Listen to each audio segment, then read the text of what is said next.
This is Kung Pao Enter the Minute, minute 28.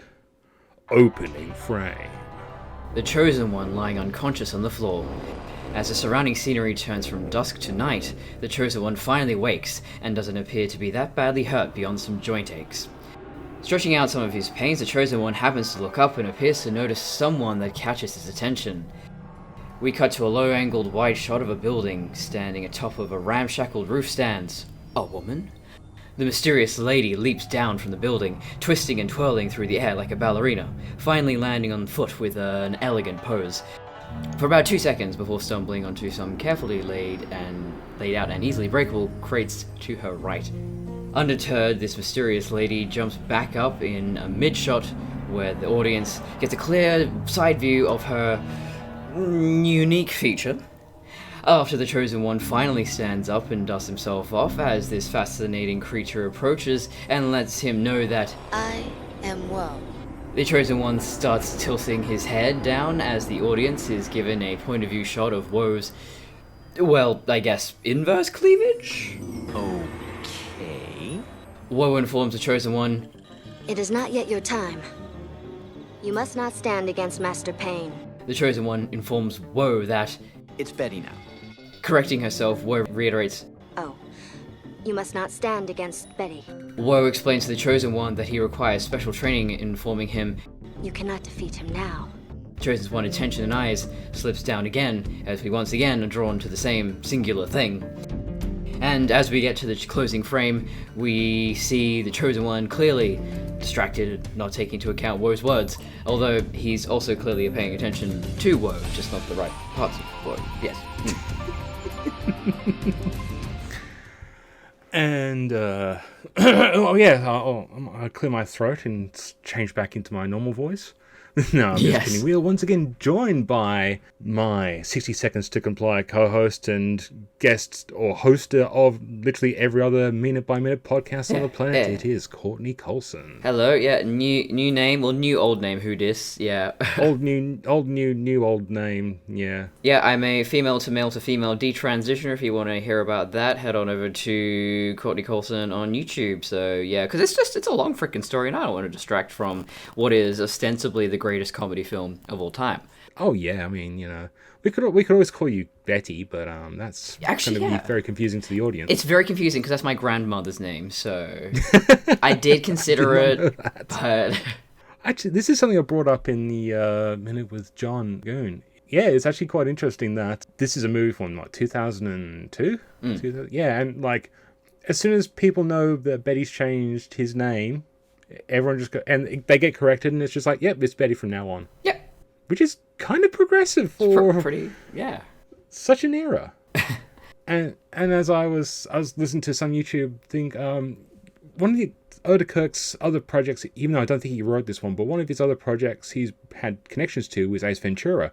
Oh, which is kind of one of the most transphobic bits of comedy in that era. It's pretty shocking to watch now. It's just your eyes are just deer in a headlight expression. Just they're doing this. Oh, it's still going. Yeah. Either way, we're talking about a great film and not I like Ace Ventura, Pet Detective, but I'm probably more a fan of When Nature Calls, if I'm going to be honest. Another Steve Odenkirk film. Huh. But Kung Pao Enter the Minute, and we are introduced to pretty much the only character that actually has their own voice in this entire movie. Yeah. Woe. And Woe is definitely a good descriptor. Yeah. So for those who are listening via the audio and not via the video, what would you say would be Woe's most unique feature? The mono boob, if you will. The mono boob. Yeah, I specifically requested these minutes because Woe is such a strange character. She just pops up and just disappears again. No explanation. What's her deal? Yep. Why does she only have one boob? And also thinking about the physics and the mechanics of that single titty, What is it about? Not getting into spoilers of the commentary, but that's the thing, and even in the commentary, they really don't even explain it. No. But she does say, "I'll see you again" in the sequel, which makes me think maybe there's more going on. Maybe she's connected to the aliens. I don't know. Well, I guess we'll get to that in minute 30, but for now, it's she has also one of the most interesting introductions. Yes. Well, we got to start so that we're just getting to the end of the aftermath of the stick beating scene. The beating, which is one of my favorite gags because it just keeps on going. And there aren't a lot of rules in comedy, but continuing something on longer than is expected is basically scientific fact. And actually, there is, in fact, an episode of Radiolab called Loops, which explores this very thing. And they start off with Kristen Schaal is a Horse, which is this song that it's an act she does with her partner. I can't remember his name, but they just sing that one line over and over and over again, and the audience goes from laughing to quiet to laughing again. It's the same thing with Family Guy. You know, Peter grazes his knees like and it keeps going. Pretty much Family Guy's only joke beyond, hey, know this reference. Yes, and for whatever reason, just if you keep going beyond all reason, it becomes absurd and funny again. It's probably one of the basis of like cringe culture, and I'd even go around and say like this feels like more a uniquely American style of comedy, which is anti-humor. That's like Adult Swim kind of. Well, no, like Andy Kaufman, he kind of pioneered that kind of thing where it's you know, almost cringing and shaming an audience into laughing. Yes. And the only modern day example I can think off the top of my head that's not like a fucking parrot, like a Family Guy thing, it would be I watched Zach Galifianakis's and yes, I can actually pronounce that. I watched his comedy special and it was just that. It's just like, wow, this is not funny, but it's captivating. Audience are like kind of giggle laughing nervously along with him. Yeah, I mean, there's a lot of comedy things I watch like that where I'm not really laughing at it, but I'm just captivated, and it's just it's almost like a social experiment more than anything else. Yeah, I couldn't remember if you brought up the horse thing in the previous minute or not, but I know I've heard it somewhere before, and it is a fascinating way an audience can react to a comedian, because like, you know, especially stand-up, it's always you got like, I either killed the audience, I slayed the audience, or I died on stage. Yeah. And it's kind of weird to kind of get someone on board, lose them, and bring them back without doing a single thing differently. Yeah. It's just like magic. It's a formula that will produce the same results almost every single time. Yeah, well, I can't exactly see someone making a career out of that unless they're like, you know, an American stand-up. That's my harsh criticism.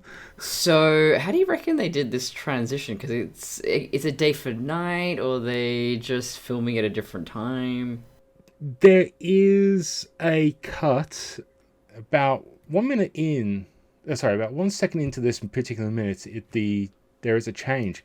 There's almost like a brief moment where you can see, it's about just over a second in, you can see a slight transition, and different pose. Odenkirk's body has changed. So it's probably one of those things where they just did a fade cut. I think even the fez changes. Let me just double check that. Yes, the fez changes position. I'm surprised they didn't, try to match it up. Like they would have had the image of the previous scene, right? I don't know. It also depends if this was a soundstage or a location. I believe this... Wait, I just remembered it. It's Kung Pao. Why would they give a shit? Like, it doesn't have to be perfect. Yeah. Like, I'm surprised it didn't go for a gag where, like, the Chosen One's, like, curled up into a ball with sucking on his thumb or something like that. But that might have been too obvious. I think there's potential for a gag there, though. Like, it make the continuity totally fucked. You know, different costume, absolutely different position, everything.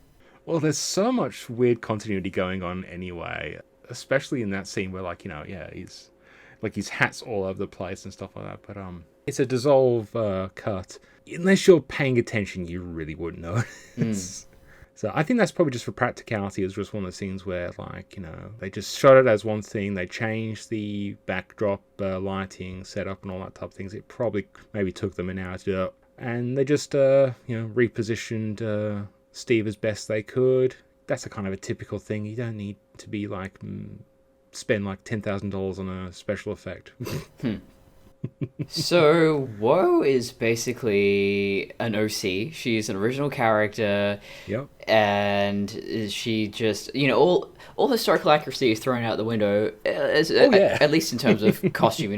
This movie wasn't exactly historically accurate to begin with, but, she is just, what the fuck? Where is this coming from, I can't picture what her costume is supposed to be at all historically, It's just made up, and it's obviously designed to accentuate the one prosthetic, and part of my special effects brain's just going, how much time did they try to get this right? Yeah, there's a lot to discuss about the engineering of this. I feel bad because I'm there going, did they cast someone with maybe smaller breasts? Although I've seen pictures of Jennifer Tongue without the prosthetic, she just seems average. She's probably wearing a binder under there. Yeah. And then there's this chest piece, which, if you notice where the costume meets up, so there's a collar and a cape, and there's quite solid sleeves. It's not just a little strap. And why that is to cover the seams of the chest prosthetic, if you will. Yeah, it's really well crafted for essentially a really, not even a plot narrative driven joke. It's just there. It's a throwaway visual joke. A literal tit ninja. Yeah, and it's such an aggressive shape. They didn't go for a natural more teardropped pendulous shape. No, it's more like just sticks out. It's an aggressive teat. It's coming at you like a shark with knees. It's just sitting there. So it looks like, well, I mean, it is obviously literally a fake boob, but it also looks like she's supposed to have had a boob job. So I'm wondering, maybe there's a whole backstory there about Woe that we don't know about. She could only afford one. She lost her boobs. She had to have a double mastectomy. Decided to get a boob job. Could only afford the one. It's quite tragic, really.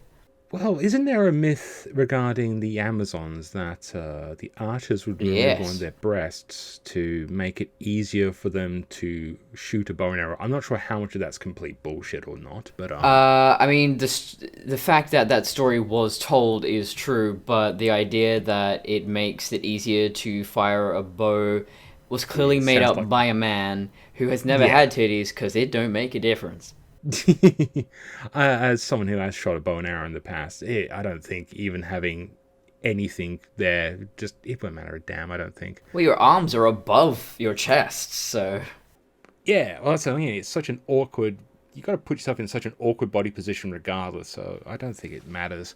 But, sorry, I'm just looking at the actual costume here. It's, because there is a flower emblem on her costume, and I thought it was a dragon. It's literally curving around the bottom of the breast. I thought it was a dragon. Is it a dragon? I can't see it from here. I just hear a red blob. Yeah. Oh no, it's definitely a dragon. Yeah, I got it on a big screen. But it's funny because the gag is like, of course, that Woe is very distracting. I mean, she is. The other thing is the costume department. I would have loved to know the process of this, because you're basically doing things that have never been done before. Literally never been done before in sewing, where you would have to... Well, they would have had to have made the mono boob first before they could even start working on this costume. And you wouldn't be working on any existing patterns. I think you'd basically just have to drape that, because you couldn't put... that body in just a normal fitted costume made for someone with two boobs. So just a lot of draping and tucking and pulling that in, so it sits around. I mean, they've obviously gone for something that's really going to highlight that area. No stretch fabric. No, you got to tailor that thing to perfection around that mono boob. And she also basically has booty shorts as well, so it's like there's no like skirts, which I think is actually... She looks like a Power Rangers villain / go-go girl. Yeah, she does. But no, I think that's actually a good choice. Like, as the boots are kind of a bit unpractical, and as we see throughout this minute, she has difficulty landing on that thing. Well, clearly she's she's a little bit off balance, so. This is what I love about this movie. As much as like they went crazy in post-production and just edited like crazy and just rewrote like crazy, something like Whoa had to be planned. It had to have like plenty of pre-production time. They had to cast an actress ahead of time to, get the body casting done, to get the molds done. It could be I estimate probably $500 just for this chess piece, to do all of it. This was I keep bringing up, this was a relatively low budget film for the sheer volume of special effects. It also was a movie that didn't star any like actors, or at least no name actors. It was a. I mean, just for raw materials, you're probably looking at about $100 just to mold and cast and do all of that. Oh yeah. It's it wouldn't surprise me if all up everything to do with Woe was a couple of grand. Just would not surprise me in the least. Money well spent. Yeah, I do have some, I don't want to say revelations, but I do have some notes of the idea behind this might have been. But I want to talk about that a bit later because let's face it is an eye drawer. Yeah, it really is. I'll hint at my future notes a bit later on, but it is definitely an eye drawer, and part of me just would like to pick Odenkirk's brain and say, what were you thinking when you thought of this specific joke? I think he was watching Total Recall, and he was like, you know how there's that chick with the 3 tits who is played by, actually, I think I realized she was played by someone I knew. She was played by Ensign Sonia Gomez from Star Trek The Next That's Generation. right, yes. And this is Jennifer Tung, who played a ensign in Star Trek Insurrection. Shit, insert Star Trek drop if we do that. Oh, shit. She was cast as female ensign. Oh, yeah. You gotta love Star Trek and their, absolute devotion to naming every single character. I was just thinking that movies are the place where the weirdest, I don't know, experimentation or discoveries are made. Just thinking about the monoboob and having to make a costume for that, or just making the monoboob and all the physics of that and the engineering. And it's just like, if we ever need this knowledge again, this is the place. This is ground zero of some revolutionary technology and information that will never be needed again, probably.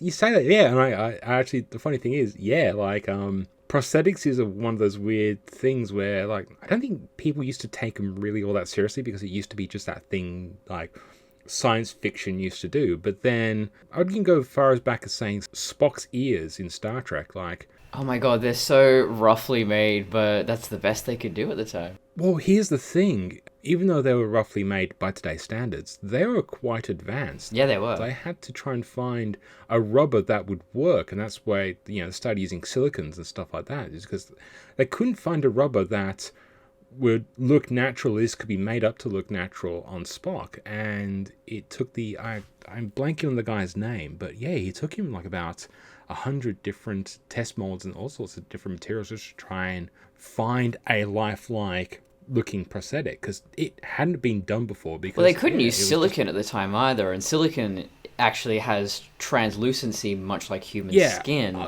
Latex will not give you that. Not silicon, liquid latex. I apologize. No, so what I'm saying is latex, which was what they were using at the time, just did not... No, because a lot of stuff before that, like, in the 1950s now, it was just like hard rubbers and stuff like that. And like, even like the face prosthetics were just, chunky beef looking things. Creature of the Black Lagoon, yeah. Yeah, it's interesting that we can joke about it, but that's literally what happens in a lot of things like this. And I'm so fascinated by, movie magic, but if you go back in time, that's the best they could do. Yeah. Like, sorry, I'm gonna mention fucking Knight Rider again. I'm sorry, okay, but I'm not really. Yeah, Kit's readouts where it's just like this little, watch out, Michael. There's some guys coming. And they're gonna wreck you. And then there's like a little readout screen. It's like dit dit dit with little Atari sounds, and there's these little Super Mario dudes walking around on the screen. So shit, like they couldn't even. That was state of the art of the 1980s, man. Yeah, why did they not just animate that, like traditionally animate that to, the Tron method of just making it look like it's technology, but it's not. Honestly, it was probably cheaper to do it the way they did because animation, for the most part, is actually quite expensive. And time-consuming and difficult. And it's a TV budget, so it's probably easy just to get some dude to, like, flicky on some lights and do it that way. Yeah. Which is funny because you think about it, like that first season of Knight Rider, then Kit's voice modulator is just that flashing red square. I hate it. It's so boring. I know. That's why by the second season they finally upgraded it to the infamous 3 bars. Love it. And like a proper voice modulation, or at least an approximation of a voice modulation.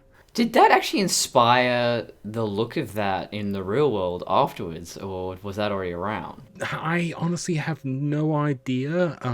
If you'd have asked me a few years ago when I was doing a bit more research into Knight Rider, I probably could have told you when I was looking into, trying to make a car. Oh my god, you were? Yeah. Fuck yeah. I had a little bit of money, but I didn't have enough to buy a car. But I was just like, oh, if I can save up, $10,000, I could probably get these kits, and I can probably get this, and I could probably get that, and ultimately ended up going to America. I'm gonna make Kit one day. I don't care how long it takes me. I'm fucking making Kit. Well, you better get your driver's license first, or you're just gonna have a very impressive car parking. Oh no, he can drive himself. What are you talking about? It's Kit. Well, this is the irony, as I said, like fiction inspiring reality. No one will give me driving lessons. No, the irony is, like, we have the technology now to do a kit. We can have a self-driving car, more or less. Who can talk, yeah. All those readouts on kit were probably faked in the show, all the speeds and everything like that, because, they probably did not have that hooked up to an odometer. A lot of that stuff is, of course, fake. But now people have developed the technology and know the programming. There's Arduino and all that stuff, and we can build it. Yeah. And that's one hell of a tangent to talking about a giant monoboob. Yeah. Monoboob. She's like a unicorn off the chest. She's a booby corn. Oh, a boobicorn, I love it. But yeah, I mean, I guess our point is essentially that even when we're faking something, the technology might not even be there to even pretend that this thing is possible. Yeah, it's crazy how innovative Hollywood can actually be, and how much that does inspire people. I don't think this is going to inspire people to, lop a tit off and get the other one sewn into the middle, but, crazy things have happened. This particular minute is the start of, like, in like fantasy, there's always like the like in the hero's journey, there's always like the mentor step and all that type of stuff. And this is a slight subversion of this. You've got this really powerful character, but then you have the person turn up and say, yeah, you're just not ready there yet, boyo. Yeah, we've never seen that before. I think the only time I can think of off the top of my head where I've seen something like this is maybe The Matrix Reloaded, with the Guardian and protecting the Oracle. I think the problem with that is that they already set up like the Neo as to be like the ultimate god of the Matrix, and they kind of had to have a fight where Neo kind of doesn't win. Hang on, were the Wachowskis inspired by Kung Pao? I think they were. Oh, that might explain a few things. They just saw that Moon Yu fight and went, oh shit, we got to step it up. Yeah, they saw the bullet time cow and they went, yeah, we got to put that in the Matrix. We got to put that in the Matrix sequels, and we're just going to have 100 of them. And that was the Burly Brawl. I think we've got more to say as the minute's gone, because this is a long scene. It is a 3-minute scene, and it's got some pretty juicy stuff in between, like quite literally in minute 2. Yeah.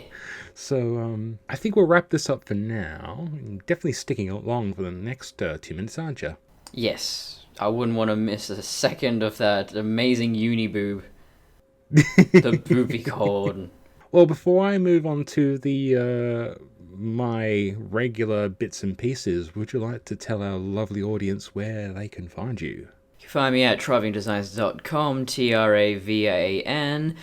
Patreon.com/Travian Designs. That's where you'll find advanced episodes of Legacy Minute, Covenant Minute, and now I'm maybe working on Blade Runner 2049. I don't know. Well, you've just said RSVP to Prometheus by Minute. I know. How many episodes was that again? 118, not including the Alien Day specials. Yeah. And an April Fool's special. There was one April Fool's special. Yeah, I feel a little bit guilty because this movie is like only 70-odd minutes long and I'm already halfway through. I keep picking bloody long movies because I think Legacy and Covenant are closer to 2 hours, so yeah. And coming in 2022, Lawrence of Arabia. Hang on, that's a 3-hour bugger, isn't it? Nearly 4 hours. Nearly 4 hours. Oh, honestly, goodness. though, it does move at a clip. It's just, boy. I was going to say, it honestly moves at a glacial pace, so it feels like a DCEU movie. I apologize. That was a cheap shot. No, I actually haven't seen Lawrence of Arabia. It's so good. I've seen it about 3 or 4 times. Jesus, that must have taken you an entire week. Not in a row. No, one day I'll get around to watching it. Alright, I'll get on to my regular gaff and then I'll move on to my closing statements, so please stick around. So thank you, Courtney, for joining me on this episode, but now it's time for the audio commentary.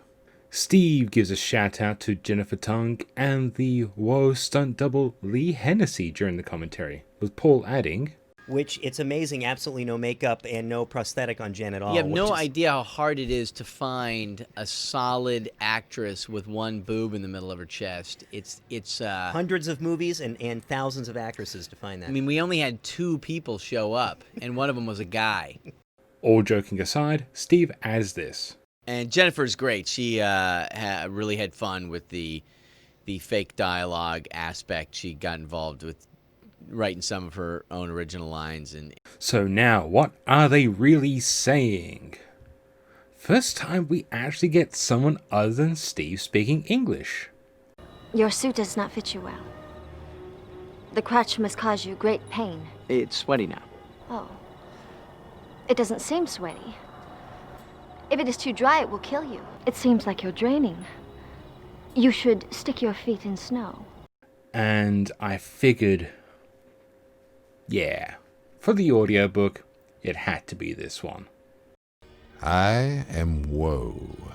So once again, thank you to Courtney Coulson. Please go check out her links in the doobly-doos and Travian Designs and all that. She has Patreon. Go do all that stuff. Speaking of Patreon, I have that at Fandom Crossing along with all the rest of the stuff. I have Ko-Fi, and I've been saying such things for 28 episodes, and you know what, it doesn't matter. It does not matter at all that you're not giving me any money. I hope you're enjoying this entertainment, for lack of a better term, and go like, share, subscribe, spread the word of Kung Pao into the minutes, but most importantly, hope you're having a good 2021 and stay safe.